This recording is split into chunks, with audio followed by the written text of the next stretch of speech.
phai tangnai 15 December salmari jora Teisa alomnagar rohorjakha Saikat Talapatra no laithane 4 December salmari jora kaitham dorbaro Chief Judicial Magistrate ni adaloto Teisa jakmani Saikat Talapatra no Asfaq Patel ni bekhakti saklai jakmani dorbaro jamini bagai koimung khwlai jakmani bini phaisingti a dorbarno tuye phai tangnai 15 December salmari jora alomnagar tongnani bagai Teisa gosi rikha Police ni kusam IG Orindamnath ni bekhakti khwlai jakmani dorbar rokno Cherry naikol mani crime branch te kaisa dorbar khwlaimani pujarai a dorbaro 29 November ni simi salburi ni bagai police custody wo rwkhe Saikat Talapatra no a salni horono Saikat Talapatra ni sagrok hamya wngmani nukjakha 30 November GB.sakham nogo bhorty khwlaijakha bono laithane 4 December salmari wo sakham nogni simi yakarwi rikha abuni ulono saltini bagi police custody sanka NCC thanani naikol officer SDPO paramita pande police ni koimung gosui naharka adalot police ni naikol mungni ulo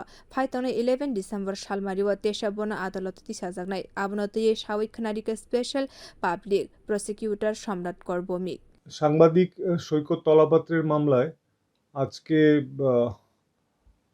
4 December total 3টে মামলা কোর্টে উঠেছিল। এগুলো উঠেছিল chief judicial magistrate Shri সৈকত দাসের কোর্টে।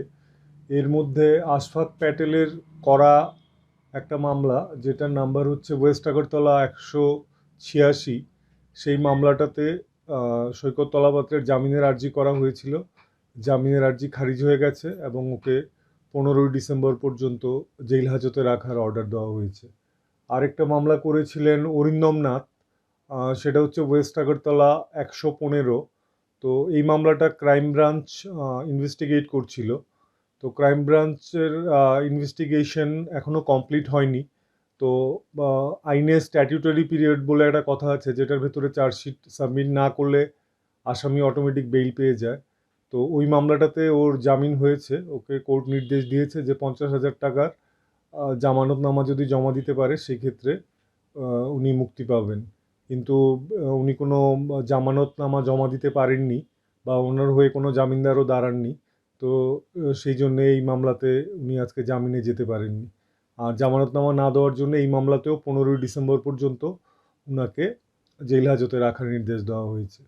আর এছাড়া তৃতীয় যেই মামলাটা, সেটা হচ্ছে ওয়েস্ট আগরতলা উইমেন্স পিএস 51। সেই মামলাটা শ্রীমতী পূজা রয় করেছিলেন। তো এই মামলাটাতে গত 29 নভেম্বর সৈকত তলাপাত্রকে পুলিশ কাস্টডি দেওয়া হয়েছিল 4 দিনের জন্য। কিন্তু আনফর্চুনেটলি সৈকত তলাপাত্র 29 তারিখ রাত্রির দিকে উনি অসুস্থ হয়ে পড়েন, কারণ ওনার অ্যাজমেটিক প্রবলেম আছে।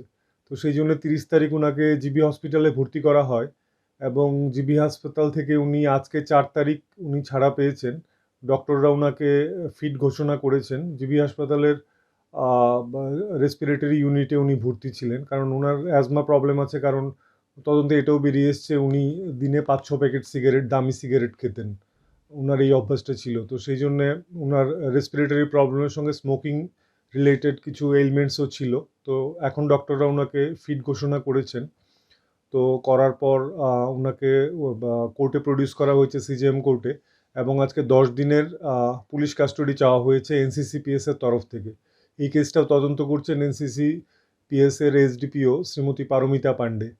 তো কোর্ট সব দিক বিবেচনা করে পারমিতা পাণ্ডে এনসিসিপিএসের এসডিপিও ওনার প্রেয়ার গ্রান্ট করেছেন এবং সৈকত তলাপাত্রকে 11/12/2023 মানে 8 দিনের জন্য ওনাকে পুলিশ রিমান্ডে পাঠানো হয়েছে।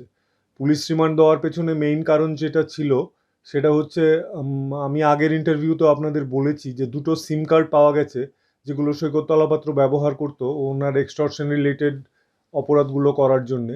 কিন্তু সেই 2টো সিম কার্ড সৈকত তলাপাত্র আজকে প্রায় 2 মাস ধরে জেল হাজতে থাকা সত্ত্বেও সেইগুলো কে বা কারা বাইরে থেকে ডিঅ্যাক্টিভেট করে দিয়েছে। তো সেই কারণে পুলিশ বিভিন্ন তথ্য অনুসন্ধান করে অ্যাক্সেস করতে পারছে না।